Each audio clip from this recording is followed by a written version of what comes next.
Buenos días, tardes o noches en el momento que usted se encuentre. Estamos en un podcast más de su página favorita, Pausa Histórica.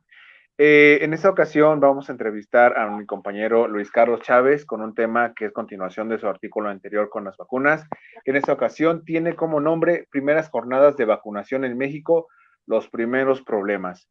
Y bueno, es un artículo bastante interesante porque está tocando un tema pues relativamente reciente o que lo estamos viendo, pero que tiene un trasfondo histórico en México bastante arraigado en bueno, en toda nuestra historia mexicana.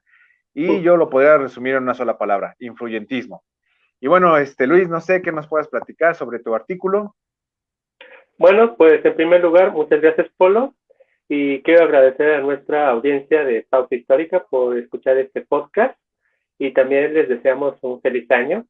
Esperemos que este 2021 sea mejor para todos. Pero bueno, ya pasando a materia, pues tienes razón, Polo, este artículo que escribí es una continuación del primero que salió hace un mes, en el cual ya estamos viendo con lo que son las primeras jornadas de vacunación en México. Para quien todavía no lo sabe, el esquema de vacunación contra COVID en nuestro país dicta que las primeras personas en ser vacunadas van a ser los médicos, el denominado personal de primera línea contra el COVID de los hospitales, van a ser los primeros que van a recibir esta dosis de la vacuna. Y esto es muy diferente a lo que ocurre, por ejemplo, en España o en Inglaterra, donde las primeras personas son los adultos mayores. Pero bueno, ya volviendo al tema mexicano, podemos observar que estas primeras jornadas de vacunación iniciaron el 24 de diciembre. Fue una noticia que todos recibimos con gusto, porque pues se empezaba a visualizar una solución a toda esta pandemia que hemos sufrido. Pero también con las primeras jornadas, desde el primer día, ya existían problemas en cuanto a la administración de la vacuna.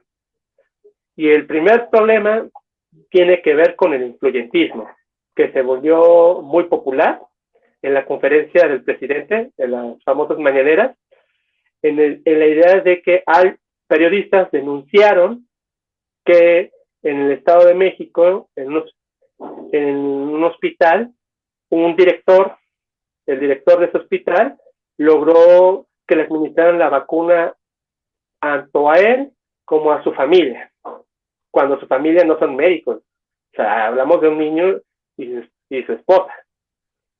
Y aquí ya empezaban los primeros reportes en el cual ya se administraba la vacuna a personas que no eran personal de primera línea. Y empezaban a las preguntas de, bueno, ¿por qué estas personas logran vacunar? ¿Y por qué no los médicos? ¿Quién lleva el control? Y en los siguientes días, cuando inician las jornadas en Coahuila, también 30 funcionarios de un hospital también lograron vacunar, entraron en las listas, y aquí la diferencia radica en que el INS sí da su reporte en Coahuila y dice, no, ellos cumplirán con las características o con los requisitos que nosotros necesitamos para ponerlos en la lista. En el caso del Estado de México, fue hasta después de la mañanera, al día siguiente se da la noticia, no, fue el director que movió influencias y pues logró vacunarse. Y ya por última noticia, no sé si ustedes lo vieron, el caso de un médico de 30 años que no estaba atendiendo en primera línea, que incluso lo presumió en redes sociales, en Instagram, o sea. Y aquí empiezan muchas preguntas. Si en las primeras jornadas se presentan estos casos, ¿qué va a seguir más adelante? Y es por eso que me di la tarea de realizar este pequeño artículo.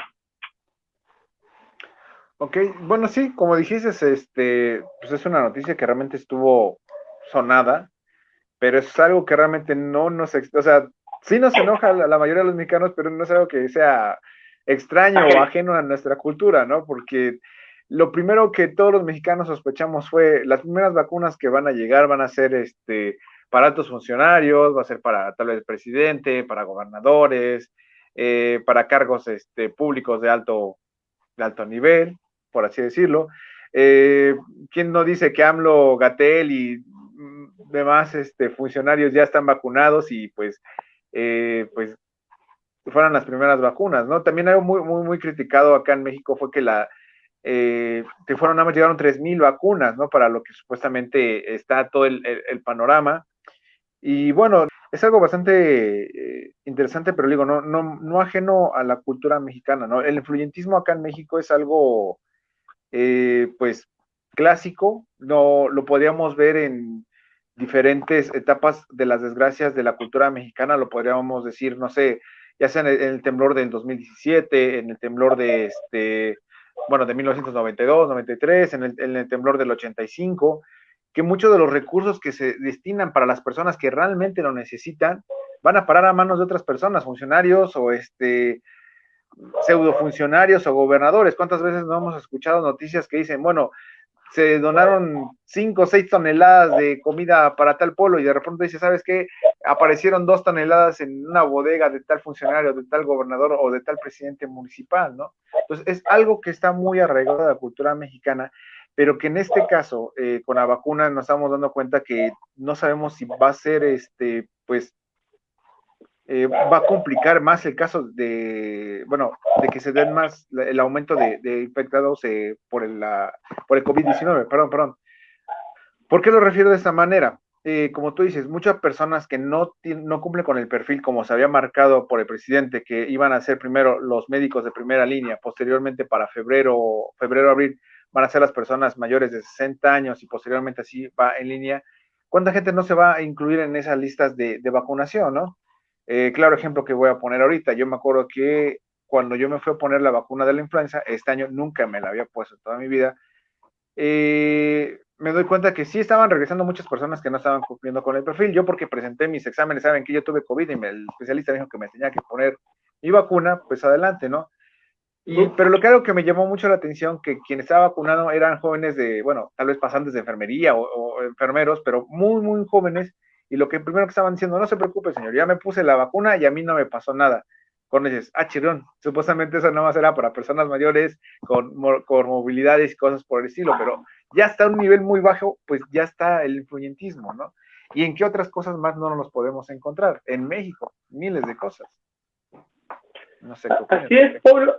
Así es, Polo, pero antes de continuar, para nuestra audiencia, pues hay que definir qué es el influyentismo. O sea, según el Diccionario Español de México, esto lo saqué del Colegio de México, dice, el influyentismo es una práctica en la que una persona se ve favorecida por la relación que mantiene con otra que ocupa un cargo público o alguna posición de poder, de manera que obtiene concesiones o privilegios. O sea, para que el influyentismo funcione o se dé, debe haber mínimo 2 personas. O sea, mínimo. Sí. Uno es la persona que está en un puesto alto. Okay. Y la otra, la que se va a ver beneficiada. O sea, hablamos de que hay acuerdos para llevar a cabo esta práctica. Una práctica que hasta cierto punto se ha ido normalizando en muchas esferas de nuestra sociedad.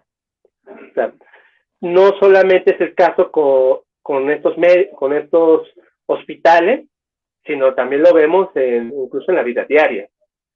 En el sentido de que, pues yo conozco a alguien que trabaja en el gobierno y me va a hacer paro, o con algunos documentos, o me va a pasar, me va a firmar algo, me va a aprobar algo. Yo conozco a alguien para que me haga un trámite lo más rápido posible.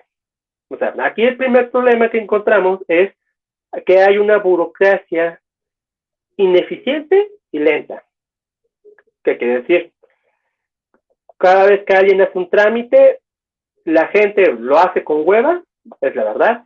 Tú lo sabes, yo lo sé.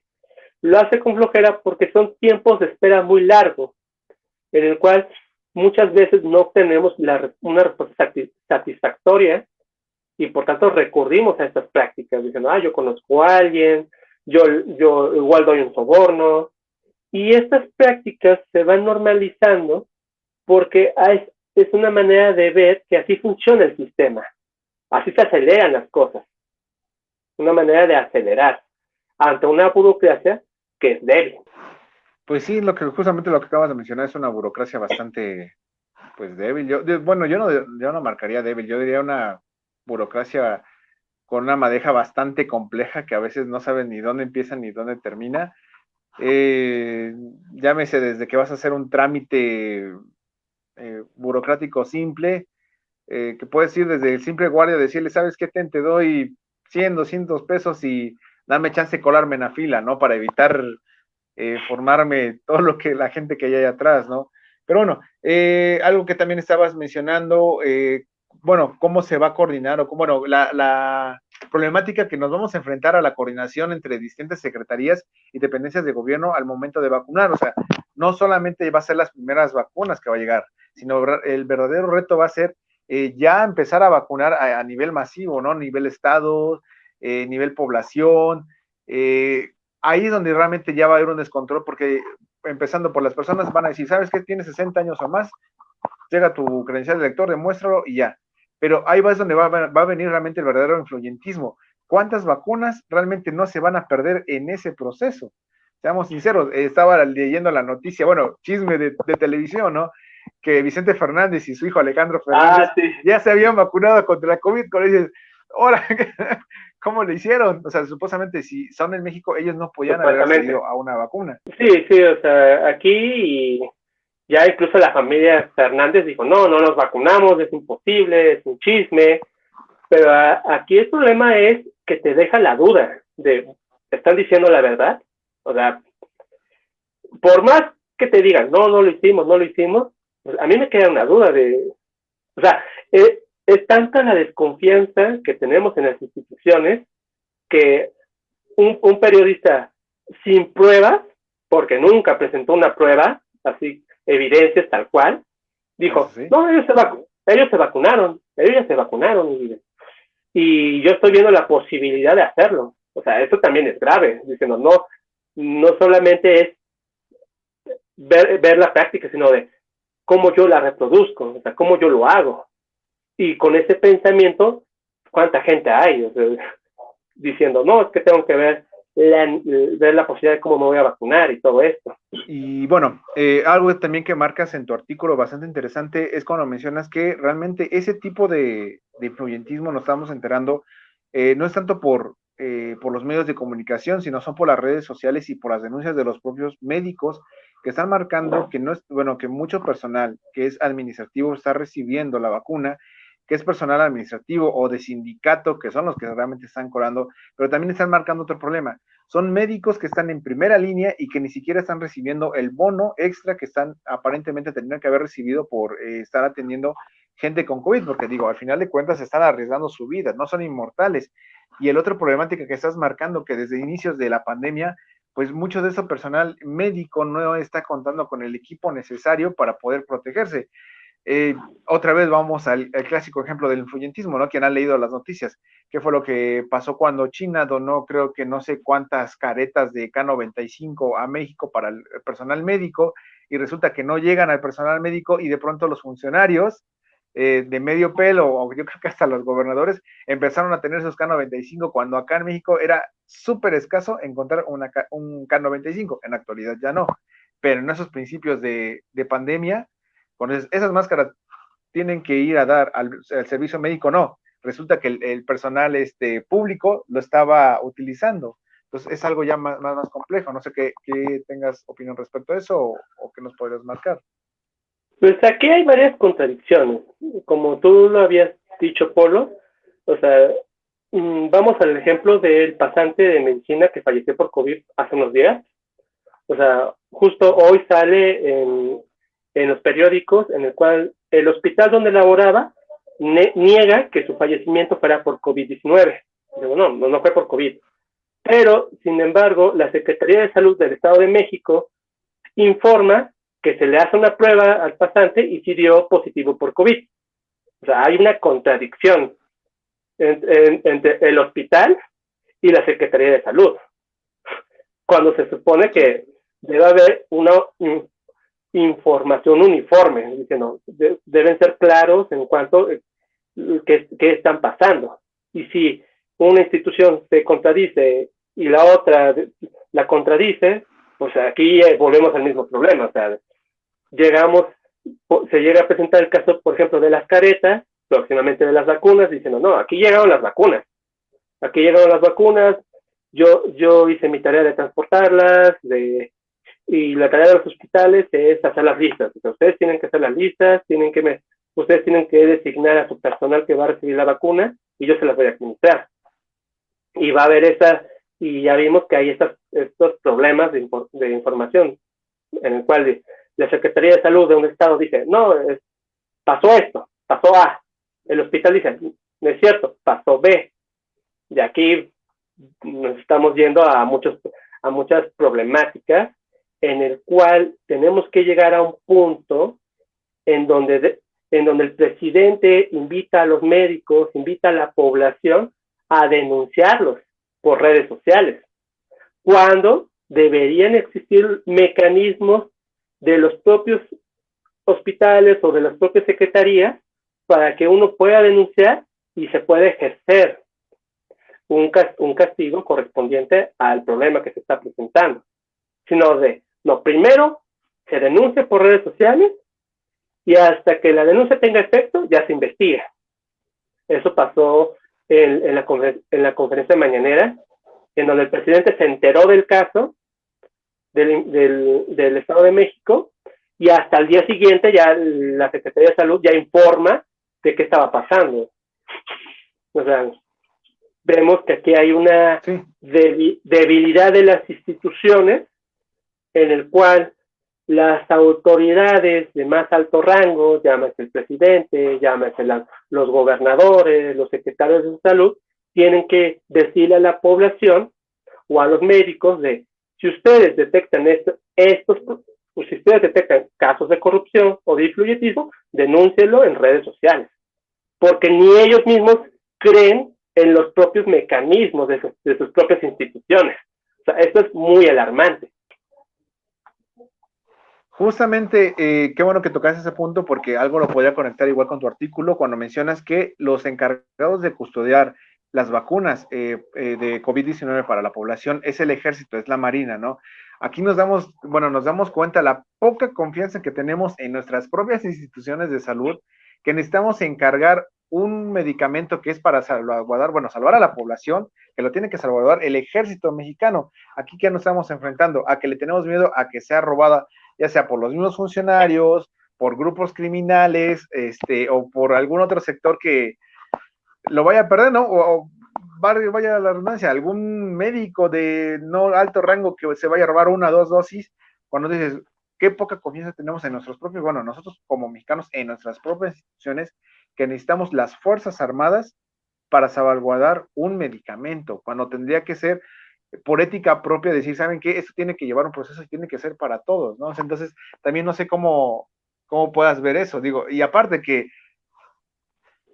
no es que el ejército mexicano sea la mejor institución, porque también el ejército mexicano tiene mucha cola que le pisen, entonces yo también dentro de mí mismo no dudaría que militares de alto rango ya pudieron haber accedido también a la vacuna. ¿Y quién les diría algo? Pues aquí estamos viendo que en percepción pública siguen siendo las Fuerzas Armadas los que gozan de mayor reputación en nuestro país. O sea, si hay alguna institución en que tú más o menos puedas confiar, siguen siendo el Ejército y la Marina. Y esto también te habla de la poca confianza que tiene la gente en instituciones como la policía municipal, la policía estatal, en el cual la gente no le tiene confianza. Y se entiende perfectamente, o sea, pasa un delito por ejemplo, me asaltaron en el camión, tengo que ir a la fiscalía y en en la fiscalía, pues existe este fenómeno de, pues, es tu culpa por viajar en el camión. O sea, es tu culpa por cargar cosas de valor. Es tu culpa por estar presente en el lugar del delito. Y te quedas, bueno, ¿cómo quieres que confíe en ustedes y cuando acudo me están diciendo estas cosas? O simplemente dan el famoso de, sí, lo anoto, doy el carpetazo y pues vámonos. O sea, también esto es un problema grave de confianza, finalmente. Pues sí, ¿no? Y también, bueno, algo que marcaste también en tu artículo, bastante interesante, bueno, me llamó la atención que lo remarcaste, ¿no? La vacuna se convierte en un medio para delinquir. Realmente, ¿cómo crees que vaya a llevar ese proceso para delinquir? Ahorita, bueno, estamos viendo que la vacuna de Pfizer ahorita es la única vacuna que está aplicando. A partir del 18 de enero ya se va a empezar a aplicar la vacuna de AstraZeneca, si no me equivoco, Sí. y esperemos que ya empiecen a aprobar más vacunas para que también la población empiece a tener más rápido acceso, ¿no? Y tal vez en esto la vacuna se convierte en un medio para delinquir. Muchas teorías conspirativas, lo primero que mencionan, ¿saben qué? La vacuna va a servir como medio para conseguir el voto para de aquí a julio, ¿no? No sé qué opines de eso. Pues esto ya es mucho de percepción. Es decir, cuando mencioné que la vacuna puede volverse un instrumento para delinquir, doy a entender que esta vacuna se va a volver una especie de mercancía. Una mercancía en la cual dicen, bueno, yo tengo unas vacunas, ¿cuánto me ofreces para que yo te vacune por ellas? No, pues al mejor postor, o ya tengo unas vacunas, pues voy a aplicarla con mis amigos a cambio de favores, o un sinfín de cosas. Y esto se debe porque finalmente la vacuna ya lo vemos ya como una mercancía, como tal, que ya tiene un precio, tiene un valor, y pues sí hay gente que está dispuesta a pagarlo por eso. Y eso es muy importante resaltarlo. Por eso también se hace mucho énfasis en que estas vacunas deben ser gratuitas y universales, en el sentido de que persona que se quiera vacunar, ya cuando exista disponibilidad, lo puede hacerlo, en teoría. Y finalmente, si esto da pie a desconfianza, pues sí. O sea, cuando ya vemos noticias de, pues el funcionario se vacunó, el, el gobernante ya consiguió la vacuna y los demás, los jodidos, pues no podemos acceder a él porque somos pobres. Entonces se genera una percepción de desconfianza en el sentido de que, pues, como yo no tengo influencias, pues nunca me van a vacunar y pues soy desechable. O sea, eso es un pensamiento muy peligroso, en el sentido de, bueno, si soy desechable, entonces significa que mi vida no vale y pues ni modo, cuando me toque COVID me voy a morir, porque pues así está, parece que así está dictada la vida, me van a y entonces pues va a haber una especie de, ¿cómo llamarlo? Una especie de desánimo por todo, diciendo, bueno, pues no conseguí la vacuna, no soy importante, soy desechable, y tú sabes que cuando hay personas que se piensan que no son imprescindibles, que son desechables, pues ya no tienen nada que perder y pues se pueden dar pie a otras problemáticas sociales. Pues sí, realmente sí, yo creo que en ese sentido nos vamos a enfrentar a una realidad de México que yo creo que es algo que lo tenemos muy presente, pero que realmente no lo hemos querido admitir, o hasta esta pandemia lo estamos dando cuenta, que es el egoísmo como tal, el clasismo, racismo. ¿Y por qué lo menciono de esta manera? Porque nadie está dispuesto, bueno, se nos ha venido la idea de que México es un país solidario, que cuando tenemos o enfrentamos una problemática o un desastre, entre todos nos ayudamos y queremos apoyar al que menos tiene y cosas por el estilo. Es una idea muy vendida por las televisoras, pero es una realidad totalmente diferente. Voy a poner otra vez el ejemplo del temblor del 85, el temblor del 99, el temblor de ahorita 2017, que se nos vendió que México, sí, México cuando tiene una desgracia se une todo el mundo y nos apoyamos, pero ¿qué creen? Una vez platicando con otro colega historiador, igual él mencionaba, no, es que el mexicano es egoísta, es totalmente egoísta porque mientras él no vea afectados sus privilegios o intereses, es capaz de ayudar. Pero en el momento que ya afecta sus intereses o privilegios, ya no digamos intereses, privilegios, entonces este mexicano ya no está dispuesto a ayudar. Y es lo que estamos viendo ahorita, ¿no? Muchos mexicanos, pues los que van a poder acceder a la vacuna rapidísimo, pues, lo van a hacer y no les va a importar que a lo mejor otra persona lo necesite más o que a lo mejor sea un medio para que un médico siga atendiendo a 100 o 200 pacientes más porque es prioritario.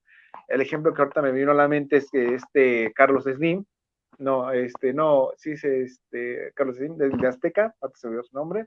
Carlos Salinas. Carlos Slim, cuando estaba poniendo ejemplo, no, es que Salinas, todo el mundo nos va. ¿Mandé? ¿Salinas? ¿Pliego? Salinas Pliego, ajá. Salinas Pliego, sí, perdón. Estaba poniendo un ejemplo que él decía, no, es que todo el mundo se va a infectar de COVID, mi familia ya se infectó de COVID, entonces tenemos que aceptar la realidad y tenemos que seguir trabajando. Cuando dices, wow, tú tienes millones de pesos, millones de dólares y puedes acceder a las mejor, no sé, atención hospitalaria que ofrece este país para que te puedan atender, ¿no? Pero la demás población no tiene el mismo privilegio que tú tienes, ¿no? Entonces ahí se ve realmente lo disparejo de nuestra sociedad. Y bueno, no sé, bueno, influencias, sobornos, no sé qué quieras decir para terminar este podcast, pues todo lo que tú qué crees que venga a futuro, ¿no? Con esta vacuna, ¿crees que realmente empiece ya a ayudar a que venga un declive en la tasa de contagios? ¿Tú crees que venga, no sé, pues mayor complicaciones? No sé, ¿tú cómo ves? Pues aquí hay muchas cosas para reflexionar. En primer lugar, si llegamos a desconfiar de nuestras instituciones, en varios casos sí está justificado, si nosotros nos podemos dar cuenta, va a reforzar a los movimientos antivacunas, en el sentido de, ya ven, yo no creo en la vacuna, entonces yo no me voy a vacunar. ¿Por qué? Porque esto es un negociazo, esto es una farsa, esto es campaña, y vamos a ver que se van a fomentar más adelante estos movimientos antivacunas. O sea, claro. Ya no pensemos tanto en el clásico de que, pues es que van a modificar nuestro ADN, nos van a controlar, quién sabe qué. No, dejemos esas cosas. Pensemos ya en algo un poco más real, en el sentido de que, pues, ya ven, estas campañas de vacunación fallan mucho, se están viendo un fracaso, entonces ¿para qué nos vacunamos? O sea, se van a reforzar movimientos antivacunas, pero no de la manera en que nosotros creemos, en el sentido de que nos van a controlar, sino en el sentido de que como el gobierno federal, el gobierno estatal y el gobierno municipal fallan en su tarea de llevar la vacuna, entonces ya no me vacuno. O sea, hay que verlo de esa manera. En segundo lugar, esto es más una invitación como a nuestra audiencia, que en primer lugar hay que seguir cuidándonos. O sea, a pesar de que ya inician estas jornadas de vacunación y que más adelante ya vayan por las distintas fases, donde ya hay adultos mayores de 60, luego de 50 a 60, 40 a 50 y así respectivamente, hay que recordarles que todavía vamos a tener que seguir tomando estas medidas de usar el cubrebocas, salir lo menos posible de nuestros hogares y tener los hábitos de higiene. O sea, esta pandemia va a continuar como tal. Entonces, aquí es necesario invitar a nuestra audiencia a que se sigan cuidando y a que sigan cuidando a los demás. No se trata de, pues yo me cuido y ya. No.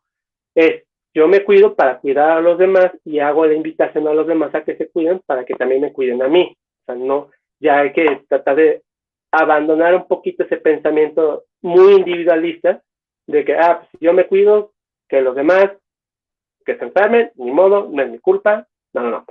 Aquí todos nos tenemos que cuidar y de la misma manera todos tenemos que velar por la correcta aplicación de las vacunas. O sea, es tarea de todos, finalmente, el día en que me toque asistir a que me vacunen a mí o que vacunen a un familiar mío que está en riesgo de contraer COVID y si lo contrae, puede pasar, puede derivar en algo peor. Dicen, no, aquí es tarea de todos, finalmente, velar por la correcta aplicación de la vacuna. Si llega a ocurrir que alguien se quiere pasar en la fila o alguien se pasó de listo y se quiere aplicar la vacuna, pues tenemos que hacer esta actividad de denuncia. Diciendo, no, esta persona lo hizo, no hay que tolerar ni normalizar estas prácticas. ¿Se pueden presentar? Sí, pero de ninguna manera tienen que ser aceptables. Es tarea de todos tratar de ejercer presión social para ver un México mejor, un México en el cual superemos con más rapidez la pandemia. En ese aspecto hay que verlo. Y ya para finalizar, pues invitar a nuestra audiencia a que sigan leyendo sobre estas jornadas de vacunación y sobre los efectos que tengan las vacunas, porque hay que recordar que se pueden presentar consecuencias o reacciones, esa es la palabra que quería decir, en el cual, bueno, alguien aplicado la vacuna y presentó algunas reacciones. Puede suceder y hay que informar a la gente diciendo, bueno, pues hay que leer qué reacciones puede causar la vacuna y estar siempre preparados. Siempre hay que estar preparados. O sea, no solamente es, me vacunaron y ya, acabó. No. El día en que nos llegan a administrar la vacuna nos inyectan, hay que ver si nos presentamos reacciones y hay que estar listos en caso de cualquier emergencia. Yo espero que no, pero siempre hay que tomar precauciones, hay que planear todo. Y eso sería todo, Polo. No sé si tengas otra pregunta. Bueno, tienes razón, ¿no? Yo creo que las vacunas hay que realmente pues, tenerle, como dices, esa pequeña precaución, pero yo de manera personal sí les podría decir que de la vacuna a sufrir la enfermedad, yo creo que prefiero 1000 veces la vacuna, porque sí, la enfermedad como tal es muy dura, las secuelas son duras, sinceramente, quien no se está cuidando, pues déjenme decirles que pueden que sean asintomáticos, pero puede que sean sintomáticos leves o lo que sea, y créanme, la van a sufrir bastante. Y bueno, ya nada más en este caso hay que también tomar en cuenta que ahorita la vacuna está en el ojo de todo, bueno, de todos los medios de comunicación, noticiarios y todas las personas que a lo mejor pueden, como bueno, estaba viendo el comentario de un compañero en redes sociales que decía, bueno, 99.9% de las personas que están vacunando nada más están presentando a lo mejor alguna reacción leve, tal vez el 1% está presentando alguna reacción leve, bueno, más dura y tal vez tanto por ciento algo más consecuente, ¿no? Pero vean también el beneficio, pero si ahorita todos están enfocando en que una persona de 100 o 1000 presenta una reacción grave, pues obvio que toda la población se va a espantar, ¿no? Entonces también es una prensa bastante amarillista. Entonces yo creo que pues sí, hay que vacunarnos porque este proceso todavía va para largo. Si es como la pandemia de la gripe española en 1918, pues todavía va para 2 años. Esperemos que esto sea más corto que como la otra pandemia. Y bueno, no sé si quieras agregar algo más, Luisito, algo más sobre tu artículo, ¿no? Pues bueno, pero bueno, pues este fue el podcast de la semana, recordando que nos visitan en nuestras redes sociales como Pausa Histórica, en Instagram, en Facebook, en Twitter, que nos escuchan nuestro podcast en YouTube y en Spotify como Pausa Histórica, y bueno, déjenos sus opiniones, comentarios, y bueno, como siempre estamos ahorita recalcando, compañeros, colegas que quieran participar con algún artículo histórico, bienvenidos. Bueno, creo que ya se salió Luisito. Y bueno, los esperamos hasta la próxima.